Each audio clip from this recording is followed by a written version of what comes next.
Hallo, in diesem Video möchte ich euch eine weitere Neuerung in HiCAD 2021 zeigen im Bereich der Elementfassade des Service Pack 1. Davor würde ich euch jedoch bitten, den Kanal fleißig zu abonnieren und einen Like hier zu lassen, um die Bekanntschaft der Videos natürlich weiter zu verbreiten. Das würde mir natürlich irrsinnig helfen, meinen Kanal an die breite Masse weiterzubringen. So, jetzt zum Thema.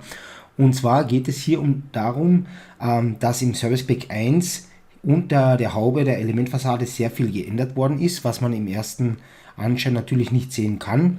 Hier geht es um das, wenn man hier eine Änderung an einer Fassade gemacht hat, dann wurde bislang jedes Mal die komplette Elementverlegung neu berechnet und dies ist in diesem Fall jetzt abgeändert worden. Das heißt, wenn ich hier in diesem Fall nur eine Blechkassette, eine Alcobond-Blechkassette abändern will, dann wird nicht wieder die komplette Fassade neu berechnet, sondern nur diese eine Blechkassette.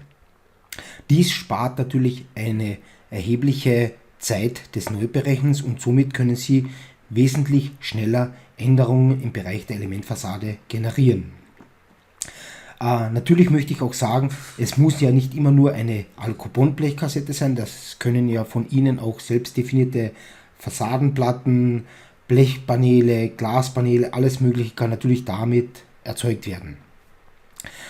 Ich möchte hier auch noch einen kleinen Zusatz geben, weil ich immer wieder sehe, dass hier dieser Befehl Parametrisierung übertragen von den wenigsten Anwendern leider verwendet wird. Und zwar geht es hier um das, wenn ich hier eine Kassette, so wie in diesem Fall diese Attica-Kassette mit meinen Werten eingestellt habe, dann kann ich diese von diesem Blech auf dieses Blech ganz einfach mittels Einfach- oder Mehrfachauswahl die Werte übertragen.